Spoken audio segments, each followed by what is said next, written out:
So hello students, আশা করছি তোমরা সবাই ভালোই আছো। তো আজকে আমরা আবার একটি নতুন চ্যাপ্টার নিয়ে চলে এসেছি। আজকে নতুন চ্যাপ্টারে শুরু করব শুভ সূচনা।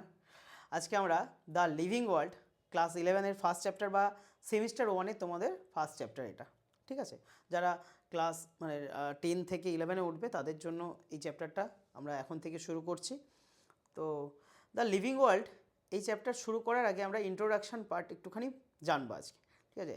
লিভিং ওয়ার্ল্ড এইটা অ্যাকচুয়ালি যে আমাদের টোটাল 11 আর 12 মিলে টোটাল 10টা ইউনিট রয়েছে আমার। 10টা ইউনিটের মধ্যে এটা ফার্স্ট ইউনিট। ফার্স্ট ইউনিটে কী কী আছে? The living world, biological classification, plant kingdom and animal kingdom. আজকে আমরা শুরু করছি কি? দ্য লিভিং ওয়ার্ল্ড, ঠিক আছে? তো দ্য লিভিং ওয়ার্ল্ড শুরু করছি আমরা। দ্য লিভিং ওয়ার্ল্ডের আমরা 4টে পার্টে পড়বো। প্রথম হচ্ছে ইন্ট্রোডাকশান পার্ট। ইন্ট্রোডাকশানের সাথে এখানে একটা বিজ্ঞানীর কথা বলা আছে, উনি বিশেষ ভূমিকা রেখেছেন এই লিভিং ওয়ার্ল্ড চ্যাপ্টারের সাথে, আমরা সেটা জানবো, সেই বিজ্ঞানীর সম্পর্কে পড়বো। এই ইন্ট্রোডাকশান পার্টের মধ্যে এটা পড়বো। তারপরে হোয়াট ইজ লিভিং, তারপরে আমরা পড়বো diversity in the living world, তারপরে পড়বো কি না ট্যাক্সোনমিক্যাল এইডস, ঠিক আছে? তো এখন আমরা শুরু করি ইন্ট্রোডাকশান পার্টটা দেরি না করে। আচ্ছা, এর গল্পর মতো জাস্ট চোখ কান চোখ কান খোলা রেখে খাতা টাতা না খুললেও হবে, মোটামুটি শুনলেই হবে, ঠিক আছে? ধরো আজ থেকে প্রায় যদি পিছিয়ে যাও 13.8 বিলিয়ন ইয়ার এগো। 13.8 বিলিয়ন ইয়ার এগো মানে 1 বিলিয়ন মানে 10⁹, মানে 100 কোটি, মানে 1380 কোটি বছর আগে ফিরে যাও। সেই সময় আমাদের যে ইউনিভার্স সেটা খুব ছোট ছিল এবং এক্সট্রিমলি হট ছিল, ঠিক আছে? হঠাৎ করতে সাডেনলি সেটা এক্সপ্যান্ড করতে শুরু করলো, ছোটো থেকে বাড়তে শুরু করলো।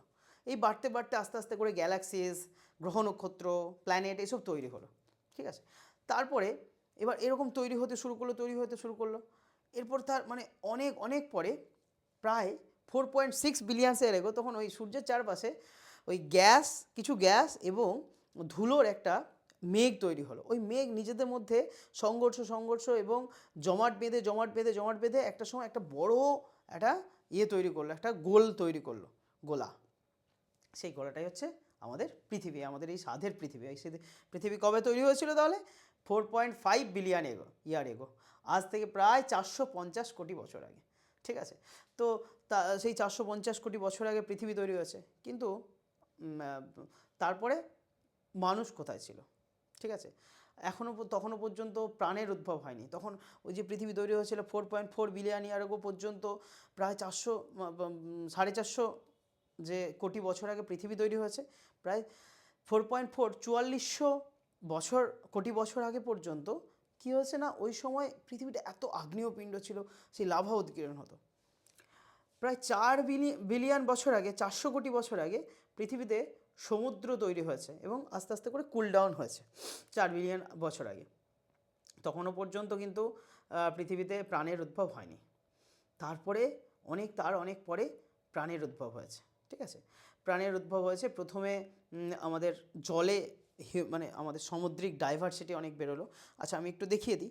দেখো আমি যেটা বলছিলাম, অ্যাবাউট 13.8 বিলিয়ন ইয়ার এগো আমাদের ইউনিভার্স তৈরি হয়েছে। আস্তে আস্তে করে সাডেনলি এক্সপানশন শুরু হয়েছে, যেটাকে আমরা বিগ ব্যাং বলছিলাম, ঠিক আছে? তারপর গ্যালাক্সি, স্টার্স, প্ল্যানেট এগুলো তৈরি হয়েছে আমরা বলছিলাম, ঠিক আছে? তারপরে আমাদের ইউনিভার্স এখনও পর্যন্ত এক্সপ্যান্ড করছে, এটা আমরা লিখে দিয়েছি, দেখে নিও। এরপরে আমরা কি বলছি না, আমাদের পৃথিবী তৈরি হয়েছে প্রায় 4.6 বিলিয়ন এগো। একটা huge cloud of gas and dust surrounded the সানকে ঘিরে প্রথমে ছিল, তারপরে আস্তে আস্তে করে তাদের মধ্যে কোলাইড, সংঘর্ষ এবং একসাথে জমাট বেঁধে তারা তৈরি করলো কি পৃথিবী, আর্লি পৃথিবী বা ইয়ং পৃথিবী, 450 কোটি বছর আগে। ওকে, তো তারপরে 4400 বছর আগে, ঠিক আছে, 450 কোটি বছর আগে, 450 বছর আগে তৈরি হয়েছে কি না পৃথিবী। 4400 বছর আগে পর্যন্ত পৃথিবী খুব হট অ্যান্ড মেল্টেন ছিল, খুব গরম লাভা বেরোতো, ঠিক আছে?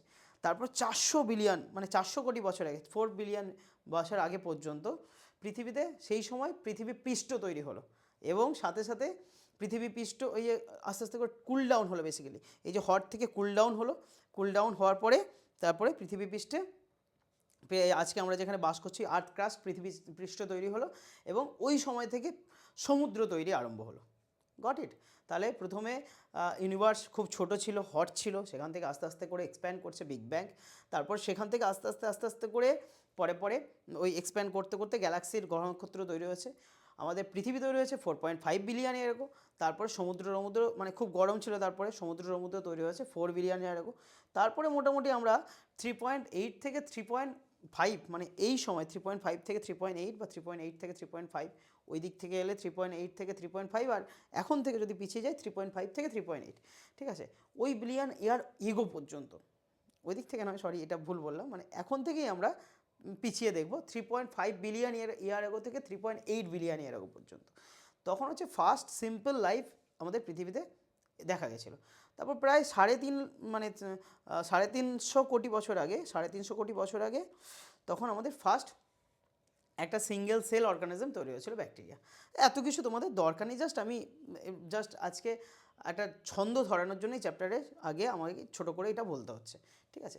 তারপর মোটামুটি তারপরে আস্তে আস্তে করে ফটোসিনথেসিস শুরু হলো। ফটোসিনথেসিস তোমরা জানো, ফটোসিনথেসিস থেকে আমাদের অক্সিজেন পাই আমরা। তাহলে আমাদের পরিবেশে অক্সিজেনের পরিমাণ বাড়তে শুরু করলো। অক্সিজেনের পরিমাণ বাড়তে শুরু করলে এবার আমাদের যেসব অর্গানিজম অক্সিজেনের উপর ডিপেন্ড, সেসব অর্গানিজম এলো। তার অনেক পরে কিন্তু মানুষ এলো, ঠিক আছে। মানুষ এখানে আমরা দেখতে পাচ্ছি প্রায় 7 মিলিয়ন বছর আগে এসছে। 7 মিলিয়ন, 1 মিলিয়ন মানে 10 লক্ষ, 100 মানে 100 কোটিতে হচ্ছে 1 বিলিয়ন, 10 লক্ষ হচ্ছে 1 মিলিয়ন। তাহলে 70 লক্ষ বছর আগে, 10 লক্ষ 1 বিলিয়ন, তাহলে 70 লক্ষ বছর আগে মানুষ তার যে বংশ মানে বংশ মানে এপ থেকে আমরা তো সৃষ্টি হয়েছে, পূর্বপুরুষ এপ ছিল, সেই এপ থেকে নিজেদেরকে মানুষ মোটামুটি একটু নিজেদের মতো হাত পাগুলো সুন্দর তৈরি হয়েছে। এরকমভাবে আমরা মডার্ন মানুষের মতো তৈরি হয়নি, কিছুটা তৈরি হয়েছিল। তারপরে প্রায় 300,000 বছর আগে, মানে 3 লাখ বছর আগে, ঠিক আছে, 3 লাখ বছর আগে আমাদের মোটামুটি আজকে আমরা যে মানুষ, সেই হোমোসেপিয়েন্স তৈরি হয়েছে, মডার্ন ম্যান। এই হোমোসেপিয়েন্স, আমাদের গল্পটা শুরু হচ্ছে তো তারপর থেকে। এই যে হোমোসেপিয়েন্স তৈরি হয়েছে, তখন কিন্তু মানুষ বন্য ছিল, বনে আর 5টা প্রাণীর সাথে একদম খুব যুদ্ধ ঝগড়াঝাটি, মানে ওই সংঘর্ষ করে বেঁচে থাকতে হতো, ঠিক আছে। তো তারপরে আস্তে আস্তে করে আমাদের সায়েন্স টেকনোলজি এসব তৈরি হয়েছে, সিভিলাইজড হয়েছে আমরা। তাহলে মানুষ কেন সিভিলাইজড হলো, এখানে কোশ্চেন থাকবে এই চ্যাপ্টারে। এই কোশ্চেনের উত্তর দিতে দিতে এই চ্যাপ্টারটা শেষ হবে। আগে আমরা চ্যাপ্টার মানে কি পড়বো সেটা গুরুত্বপূর্ণ, এবং তারপরে তার উত্তরগুলো দেবো। এই চ্যাপ্টারের মেন এইটাই সব থেকে বড় কোশ্চেন, মানুষ কেন শুধুমাত্র এখন পর্যন্ত এত উন্নত হলো, অন্য কোনো জীব হলো না কেন? কারণ মনে রেখো, এই চ্যাপ্টারেই আমরা পরের লেকচারে আবার দেখব, আমাদের মানুষের একটা বিশেষ বৈশিষ্ট্য রয়েছে, কি না, সেলফ কনসিয়াসনেস, যেটা অন্যান্য আর প্রাণীর কোনো কারণ নেই। মনে করা হয় অক্টোপাসের কোনো কোনো প্রজাতির মধ্যে সেলফ কনসিয়াসনেস প্রেজেন্ট রয়েছে একটু আধটু, কিন্তু মানুষের মধ্যে সেলফ কনসিয়াসনেসটা থাকার জন্য সে কিন্তু অন্যদের থেকে নিজেদেরকে এত উন্নত করতে পেরেছে। সে ভাবতে পারতো, নিজের সম্পর্কে সচেতন থাকতো, আত্মসচেতনতা, ঠিক আছে। ধরো বনে সবার সাথে বসে খাচ্ছে, সবার সাথে হয়তো বনের মধ্যে আর 5টা বন্য জন্তুদের সাথে একসাথে সংঘর্ষ করে বেঁচে আছে। সে মনে করলো আমি গাছের ডালে যদি উঠি, তাহলে হয়তো আমি এদের এই সমস্ত থেকে বেঁচে যেতে পারবো, এই সমস্ত অ্যাটাকিং থেকে বেঁচে যেতে পারবো। তারপরে মনে করলো আমরা যদি গুহার ভেতরে থাকি, মানে এরকম একটা পাহাড়ের তলায় দেখতে পেলো ছোট্ট মতো ঘরের মতো, সেখানে ঢুকে থাকি, তাহলে ওখানে তো ঢুকতে পারবে না। তারপর সেখান থেকে ঘর বানানো শিখলো, এইসব শিখলো, ঠিক আছে। ওই সময় থেকে কিন্তু সায়েন্সটা আস্তে আস্তে, সায়েন্স মানে কি, এই যে নতুন কিছু তৈরি হচ্ছে, নতুন কিছু আবিষ্কার হচ্ছে, সেটাই তো অ্যাকচুয়ালি সায়েন্স। ওইখান থেকে অগ্রগতি সায়েন্সের শুরু হয়েছে। যাই হোক, আমরা পরে কোনো দিন সায়েন্স সম্পর্কে, সায়েন্স কীভাবে এলো সেটা আলোচনা করব। মোটামুটি ওই সময় থেকে advance science technology and civilization, মানুষ সংঘবদ্ধ হয়ে সামাজিকভাবে বাঁচতে শুরু করলো, ঠিক আছে। এই হচ্ছে ব্যাপার। তো এখানে তাহলে এই চ্যাপ্টারে আমরা কী কী পড়বো বলেছিলাম, হোয়াট ইজ লিভিংয়ের ক্যারেক্টার, যেটা আমি এর পরের লেকচারে পড়বো। তারপরের লেকচারে আমরা যেটা পড়বো হচ্ছে diversity in the living world. তাহলে এই চ্যাপ্টারে আর কি জানবো, ডাইভার্সিটি মানে বিচিত্রতা।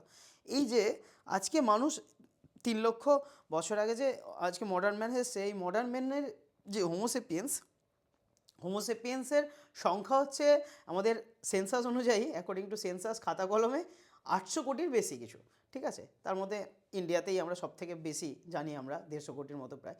যাই হোক, তো এই 800 কোটি শুধু মানুষ আছে, 800 কোটি, জাস্ট ভাবো একবার এই পৃথিবীর মধ্যে, ঠিক আছে। এই মানুষ ছাড়া, মানুষ একটা প্রজাতি, মানুষ ছাড়া আরও 17 থেকে 18 লাখ স্পিসিস রয়েছে। গরু, ছাগল, ভেড়া, পিঁপড়ে, বিভিন্ন রকম স্পিসিস রয়েছে, ঠিক আছে। তো এই যে এত স্পিসিসকে কীভাবে একসাথে আমরা মানে as a biologist, as a আমরা সায়েন্টিস্ট, একটা বিজ্ঞানের ছাত্র হিসেবে বিজ্ঞানের টেম্পারমেন্ট থাকা উচিত, কীভাবে আমরা আমাদেরকে সেগুলো তো আমরা এগুলোর দেখো মানুষ হচ্ছে খুব স্বার্থপর প্রাণী, আমরা খুব স্বার্থপর, আমরা অন্যদেরকে শুধু নিজেদের প্রয়োজনে সবাইকে ইউজ করে, আমরা কাউকে বাঁচাচ্ছি সেটাও নিজেদের প্রয়োজনে। যাই হোক, কেউ খারাপভাবে নিও না, কেউ হয়তো কাউকে ভালোবাসো, সেটা কোনো পশু পাখি প্রাণী হতেই পারে, কিন্তু আমরা নিজেদের খুশির জন্য, নিজেদের ভালো থাকার জন্য সবসময় সব কিছু করি। যাই হোক, তো এই যে ব্যাপারটা, তাহলে মানুষ আমি কোথায় ছিলাম, যে আমরা নিজেদের খুশির জন্য সব কিছু করি। এই 17 থেকে 18 লাখ স্পিসিস, তাদের সম্পর্কে আমরা জানবো কেন? কারণ তারা আমাদের লাইফে অনেক ভ্যালু অ্যাড করে। এই যে আমরা সকালবেলা বা খাওয়ার পরে দই খাচ্ছি, দইটা কে তৈরি করছে? ল্যাকটিক অ্যাসিড ব্যাসিলাস, একটা ব্যাকটেরিয়া। যাই হোক, আমরা গাছপালা ভাত মুড়ি খাচ্ছি, সেগুলো কে তৈরি করছে? একটা উদ্ভিদ। তাহলে সেই উদ্ভিদ সম্পর্কে জানতে হবে, তবে আমরা সেই উদ্ভিদের ফলন বাড়াতে পারবো। অনেক এখন জেনেটিক্যালি মডিফাইড অর্গানিজম আমরা করছি, সবই তোমাদের সব পড়বে, খুব মজার ব্যাপার। বায়োলজিটা জাস্ট বুঝতে হবে। কোনো এই চ্যাপ্টারটাকে অনেকে বলে নাকি বোরিং চ্যাপ্টার, মানে আমি জানি না কোনো বায়োলজির কোনো চ্যাপ্টার বোরিং, হ্যাঁ ভাবতে পারে কেউ কেউ, ডেটাবেস চ্যাপ্টার কিছু থাকে, তো একদম চাপ নিও না। আমার চ্যালেঞ্জ হচ্ছে, আমাদের চ্যালেঞ্জ হচ্ছে এটাকে খুব সুন্দরভাবে যাতে রিপ্রেজেন্টেবল, সুন্দরভাবে মনে রাখতে পারি, ক্লাসের মধ্যেই যাতে পড়াটা হয়ে যায়। তো আশা করছি বুঝতে পারছো আমি কি বলতে চাইছি। এরপরে আমরা মানে ওই যে diversity in the living world, ওই চ্যাপ্টারটায় আমরা মানে ওই টপিক্সে আমরা তাহলে কী জানবো, যে কীভাবে বায়োলজি মানে ক্লাসিফাই করব, ঠিক আছে, তাদেরকে নামকরণ করতে হবে। যে 17 থেকে 18 লাখ স্পিসিস আমরা জানলাম এখন পর্যন্ত ডিসকভার। রবার্ট মে বলে একজন বিজ্ঞানী আছে, তোমরা ইকোলজিতে পাবে, উনি এস্টিমেট করেছেন যে প্রায় 7 লক্ষ মানে 70 লক্ষ 7 মিলিয়ন স্পিসিস রয়েছে আমাদের পৃথিবীতে, ঠিক আছে। তো যাই হোক, এখন পর্যন্ত 17 থেকে 18 লাখ স্পিসিস আবিষ্কার হয়ে গেছে অলরেডি, ঠিক আছে। তাহলে তাদের থেকে জানবো কীভাবে, তাদেরকে আলাদা আলাদাভাবে ক্লাসিফাই করবো, নির্দিষ্ট কিছু বৈশিষ্ট্য, যেমন পিরিয়ডিক টেবিল তোমরা পড়ো, যে আমরা প্রত্যেকটা পিরিয়ড বা গ্রুপ কেন ডিভাইড করছি, তাদের সিমিলার ক্যারেক্টারিস্টিক্সের উপর ভিত্তি করে।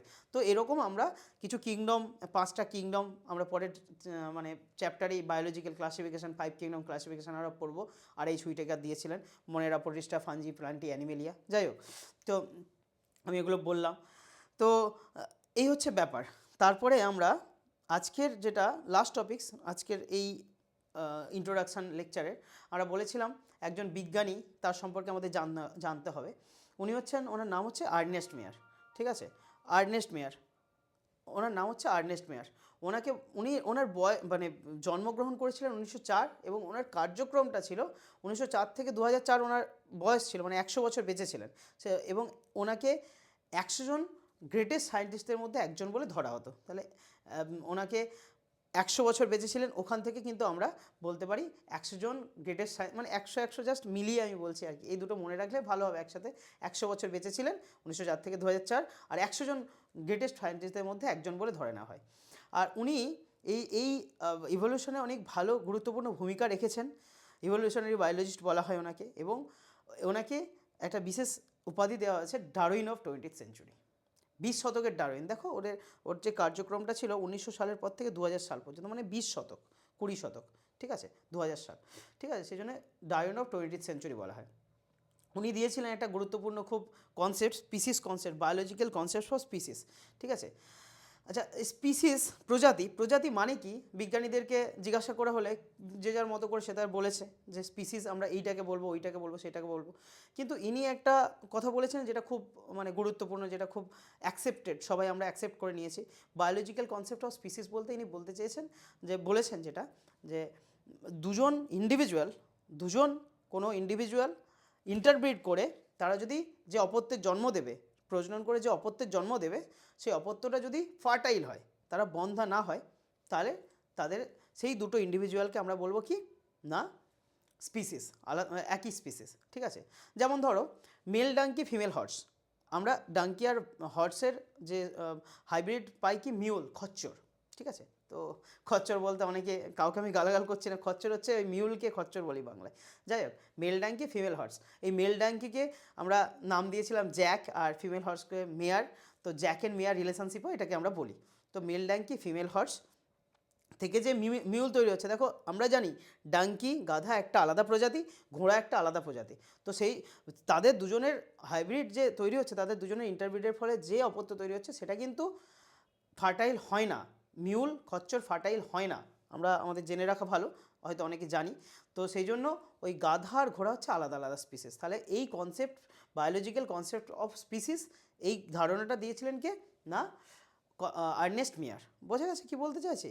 তাহলে দুটো ইন্ডিভিজুয়াল যদি ইন্টারব্রিড করে ফার্টাইল অফস্প্রিং, যে অপত্য তৈরি করবে, সন্তান সন্ততি তৈরি করবে, তারা যদি ফার্টাইল হয় তবে সেই দুটো ইন্ডিভিজুয়ালকে বলবো কি না একই স্পিসিস। ঠিক আছে, এবার তোমরা বলতে পারো যে আমাদের মানুষের মধ্যে অনেকে অনেক প্রজনন করতে পারে না, সেগুলো রোগ টোগ বিভিন্ন কারণে শারীরিক প্রবলেমের জন্য হতেই পারে। লাস্টলি এনার ঝুলিতে খুব গুরুত্বপূর্ণ তিনটে প্রাইজ রয়েছে, বায়োলজির যে মেন তিনটে প্রাইজ রয়েছে, সেই জন্য এনাকে বলা হয়, এনাকে তিনটে যে অ্যাওয়ার্ড দেওয়া হয়েছিল ট্রিপল ক্রাউন অফ বায়োলজি বলা হয়। ট্রিপল ক্রাউন মানে তিনটে মুকুট, ক্রাউন মানে মুকুট, বায়োলজির তিনটে মুকুট এনার ঝুলিতে নয় মাথায় আছে অ্যাকচুয়ালি। ঠিক আছে, এক হচ্ছে Balzan prize, international prize for biology and Crafoord prize. তো এই হচ্ছে আমাদের আজকের পুরো পড়া। ঠিক আছে, তোমরা এই এনসিইআরটির এই পার্টে তোমরা কিন্তু এনার কথাটা পড়ে নিও গিয়ে। বাংলা এনসিইআরটিতে আমরা আলাদা একটা মানে আলাদা লেকচার নিয়ে বাংলা এবং ইংরেজি এনসিইআরটি কিন্তু আমরা ক্লাসের মধ্যে পড়বো। ঠিক আছে, তোমরা নিজেরাও পড়বে। ঠিক আছে, এবং বাংলা বইটাও তোমরা তোমাদের মতো করে পড়ো। ঠিক আছে, আমরা এইখানে সেগুলো হয়তো এই মুহূর্তে আলোচনা করতে পারবো না, যদি সুযোগ হয় পরে সেটা দেখব। যাই হোক, তো এরপরে আমি আরেকবার এটাকে সামারি করে দিই। আমি কি বললাম যে ইউনিভার্স প্রায় 13.8 বিলিয়ন ইয়ার এগো, যদি আমি পিছিয়ে যাই, তখন খুব ছোট ছিল এবং এক্সট্রিমলি হট ছিল। আস্তে আস্তে করে হঠাৎ করতে সাডেনলি সেটা এক্সপ্যান্ড করতে শুরু করে, তাকে আমরা বিগ ব্যাং বলছিলাম। তো এক্সপ্যান্ড করতে করতে বড় হচ্ছে এখানে গ্যালাক্সি, গ্রহ নক্ষত্র, এইসব গ্রহণপুঞ্জ তৈরি হয়েছে।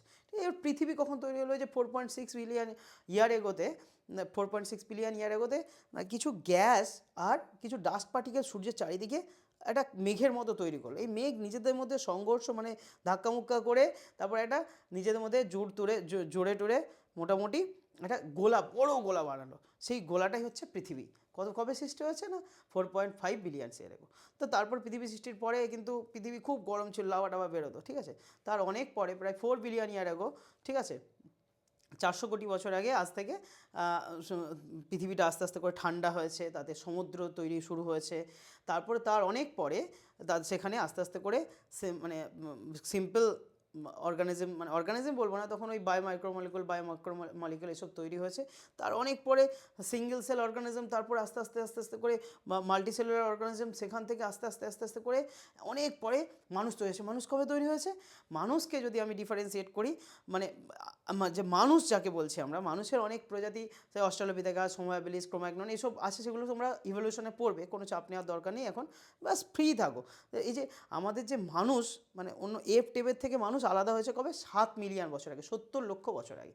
আর আমরা যে মডার্ন মানুষ তৈরি হয়েছি 3 লক্ষ বছর আগে। ঠিক আছে, এই 3 লক্ষ বছর আগে থেকে আমাদের কিন্তু এই সিভিলাইজেশন, এই যে সামাজিক ধারণা, এই যে সায়েন্স টেকনোলজি সমাজ, আস্তে আস্তে করে এই 3 লক্ষ বছর ধরে আজকে আমরা এই যে জায়গায় রয়েছে। আর তারপরে কি বললাম? আর্নেস্ট মেয়ার সম্পর্কে বললাম, ওনাকে বলা হয় ডারউইন অফ 20th সেঞ্চুরি।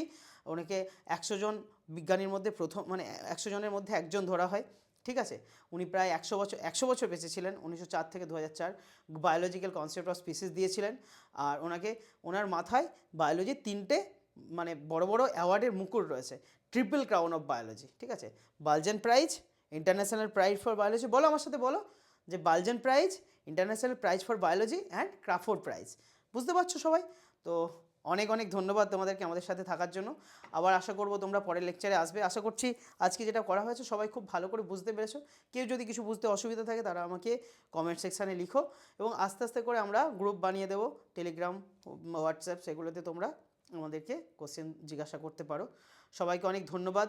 সবাই নিজেদের মানে কাছের মানুষদের বা যারা পরিচিত সবাইকে এটা শেয়ার করে দিও যদি ভালো লেগে থাকে। আমরা আগের ক্লাসে যেন সবাই আমরা একসাথে মিলে ক্লাসটা করতে পারি, খুব ভালো লাগবে আমাদেরও। All the best, take care, good night, by.